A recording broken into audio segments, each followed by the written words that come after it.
ಮಂಗಳೂರಿನಲ್ಲಿ ಧಾರಾಕಾರ ಮಳೆಯಾಗ್ತಿದ್ದು ರಾಜ್ಯದ ಹಲವೆಡೆ ಮಳೆರಾಯ ಅಬ್ಬರಿಸಿ ಬೊಬ್ಬರಿತಿದ್ದು ಮಂಗಳೂರಿನಲ್ಲೂ ಕೂಡ ಧಾರಾಕಾರ ಮಳೆಯಾಗ್ತಾ ಇದೆ. ಮಂಗಳೂರಿನಲ್ಲಿ ಧಾರಾಕಾರ ಮಳೆಯಾಗ್ತಾ ಇದ್ದು ವಾಮಂಜೂರು ಸಮೀಪದ ಕೆತ್ತಿಕಲ್ ಗುಡ್ಡ ಕುಸಿತವಾಗಿದೆ. ಮಳೆಯಿಂದಾಗಿ ಸಾಕಷ್ಟು ಮಳೆಯಾಗ್ತಾ ಇದೆ. ಆಟೋ ಚಲಿಸುತ್ತಿದ್ದಾಗಲೇ ಗುಡ್ಡದ ಮಣ್ಣು ಕುಸಿತವಾಗಿದೆ. ಸ್ವಲ್ಪದರಲ್ಲೇ ಭಾರಿ ಅನಾಹುತ ತಪ್ಪಿದೆ. ಆಟೋ ಚಲಿಸುತ್ತಿದ್ದಂತಹ ಸಂದರ್ಭದಲ್ಲೇ ಈ ಘಟನೆ ನಡೆದಿದ್ದು ಗುಡ್ಡ ಕುಸಿದು ಒಂದು ಬದಿಯ ರಸ್ತೆ ಸಂಪೂರ್ಣವಾಗಿ ಈಗಾಗಲೇ ಬಂದಾಗಿದೆ. ಮಂಗಳೂರು ಮೂಡಬಿದ್ರೆ ಕಾರ್ಕಳ ಸಂಪರ್ಕಿಸುವ ರಸ್ತೆ ಬಂದಾಗಿದೆ. ಗುಡ್ಡ ಬಿದ್ದಿರೋದ್ರಿಂದ ಆತಂಕದಲ್ಲೇ ವಾಹನ ಸವಾರರು ಪ್ರಯಾಣವನ್ನ ಮಾಡ್ತಾ ಇದ್ದಾರೆ.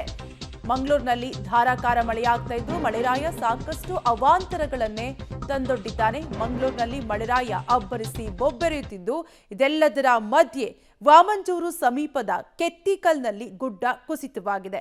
ಆಟೋ ಚಲಿಸುತ್ತಿದ್ದಂತಹ ಸಂದರ್ಭದಲ್ಲೇ ಗುಡ್ಡದ ಮಣ್ಣು ಕುಸಿತವಾಗಿದ್ದು ಸ್ವಲ್ಪದರಲ್ಲೇ ಭಾರೀ ಅನಾಹುತ ತಪ್ಪಿದೆ. ಅದೃಷ್ಟವಶಾತ್ ಯಾವುದೇ ರೀತಿಯಾದಂತಹ ಅನಾಹುತ ಸಂಭವಿಸಿಲ್ಲ. ಗುಡ್ಡ ಕುಸಿದು ಒಂದು ಬದಿಯ ರಸ್ತೆ ಸಂಪೂರ್ಣವಾಗಿ ಬಂದಾಗಿದೆ. ನೀವು ಕೂಡ ದೃಶ್ಯಾವಳಿಗಳಲ್ಲಿ ಗಮನಿಸ್ತಾ ಇರಬಹುದು ಗುಡ್ಡ ಯಾವ ರೀತಿಯಾಗಿ ಕುಸಿತಗೊಂಡಿದೆ. ರಸ್ತೆಯ ಪಕ್ಕದಲ್ಲೇ ಇದ್ದಂತಹ ಗುಡ್ಡ ಕುಸಿತವಾಗಿದ್ದು ಆಟೋ ಚಲಿಸುತ್ತಿದ್ದಂತಹ ಸಂದರ್ಭದಲ್ಲೇ ಗುಡ್ಡ ಕುಸಿತಿದೆ. ಆದರೆ ಅದೃಷ್ಟವಶಾತ್ ಯಾವುದೇ ರೀತಿಯಾದಂತಹ ಅನಾಹುತಗಳು ಸಂಭವಿಸಿಲ್ಲ. ಆದರೆ ಗುಡ್ಡ ಕುಸಿದಿರೋದ್ರಿಂದ ವಾಹನ ಸವಾರರು ಆತಂಕದಲ್ಲೇ ಪ್ರಯಾಣ ಬೆಳೆಸುವಂತಾಗಿದೆ.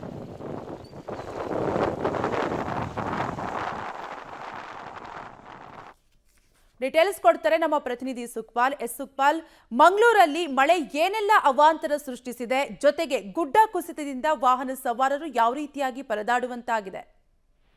ಕಾವ್ಯ, ಸಂಜೆ ವೇಳೆಗೆ ದೊಡ್ಡ ಪ್ರಮಾಣದ ಮಳೆ ಆಗಿತ್ತು. ಹೀಗಾಗಿ ಸುಮಾರು 2 ಗಂಟೆಗಳ ಕಾಲ ಸುರಿದಿರುವಂತಹ ಮಳೆಗೆ ಮಂಗಳೂರಿನ ಹಲವೆಡೆ ತಗ್ಗು ಪ್ರದೇಶಗಳಿಗೆ ನೀರು ನುಗ್ಗಿತ್ತು. ಪ್ರಮುಖವಾಗಿ ನಗರದ ಪಂಪ್ವೆಲ್ ಸರ್ಕಲ್ ಅಲ್ಲಿ ಸಂಪೂರ್ಣವಾಗಿ ಜಲಾವೃತವಾಗಿ ವಾಹನ ಸಂಚಾರಕ್ಕೆ ಬಹಳಷ್ಟು ದೊಡ್ಡ ಮಟ್ಟದ ತಡೆಯಾಗಿತ್ತು. ಆ ಬಳಿಕ ಅಲ್ಲಿ ಇರುವಂತ ಕೆಲವೊಂದು ಪ್ರದೇಶಗಳು ಅತ್ತಾವರ, ಕೊಟ್ಟಾರ, ಮಾಲೆಮಾರು, ಬಿಜೆ ಈ ಭಾಗದಲ್ಲಿ ಇರುವಂತ ಕೆಲವೊಂದು ತಗ್ಗು ಪ್ರದೇಶಗಳಿಗೆ ಹೆಚ್ಚಿನ ನೀರು ನುಗ್ಗಿದೆ. ಅದರಲ್ಲೂ ಕೊಡಿಯಾಲ್ಗುತ್ತು ಅನ್ನುವಂತ ಪ್ರದೇಶದಲ್ಲಿ ಸುಮಾರು 8 ಮನೆಗಳಿಗೆ ನೀರು ನುಗ್ಗಿದೆ. ಅಲ್ಲಿನ ಸ್ಥಳೀಯರನ್ನ, ಅಲ್ಲಿನ ನಿವಾಸಿಗಳನ್ನ ಸ್ಥಳಾಂತರ ಮಾಡಲಾಗಿತ್ತು. ಆ ಬಳಿಕ ಹೆಚ್ಚಿನ ಕಡೆಗಳಲ್ಲಿ ತಗ್ಗು ಪ್ರದೇಶಗಳಿಗೆ ಜೊತೆಗೆ ಮನೆಗಳಿಗೆ ನೀರು ನುಗ್ಗಿರುವಂತದ್ದು. ಅದರ ಜೊತೆಗೆ ಮಂಗಳೂರಿನ ಹೊರವಲಯದ ವಾಮಂಜೂರಿನ ಕೆತ್ತಿಕಲ್ನಲ್ಲಿ ಮತ್ತೆ ಗುಡ್ಡ ಕುಸಿತ ಆಗಿದೆ. ಅಲ್ಲಿನ ರಾಷ್ಟ್ರೀಯ ಹೆದ್ದಾರಿಯ ಕಾಮಗಾರಿ ನಡೀತಾ ಇತ್ತು. ಈ ಸಂದರ್ಭದಲ್ಲಿ ಪದೇ ಪದೇ ಗುಡ್ಡ ಕುಸಿತಗಳಾಗಿತ್ತು.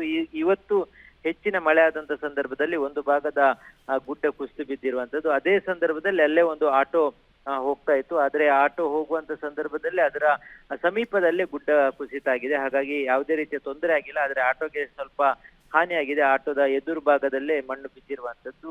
ಆ ಬಳಿಕ ಈಗ ಮಣ್ಣನ್ನ ತೆರವು ಮಾಡುವಂತ ಕೆಲಸಗಳಾಗ್ತಾ ಇದೆ. ಒಂದು ರಸ್ತೆ ಏನಿದೆ ಅದನ್ನು ಸಂಪೂರ್ಣವಾಗಿ ಬಂದ್ ಮಾಡಲಾಗಿದೆ. ಅಲ್ಲಿಗೆ ಆ ರಸ್ತೆಗೆ ಸಂಪೂರ್ಣವಾಗಿ ಗುಡ್ಡದ ಮಣ್ಣು ಕುಸಿದು ಬಿದ್ದಿದೆ. ಹೀಗಾಗಿ ಸಂಜೆ ಸುರಿದಂತ ಭಾರೀ ಮಳೆಗೆ ಈ ರೀತಿಯಾದಂತಹ ಹಲವಾರು ಕಡೆಗಳಲ್ಲಿ ಅವಾಂತರಗಳು ಸೃಷ್ಟಿಯಾಗಿರುವಂತದ್ದು ಕಾವ್ಯ.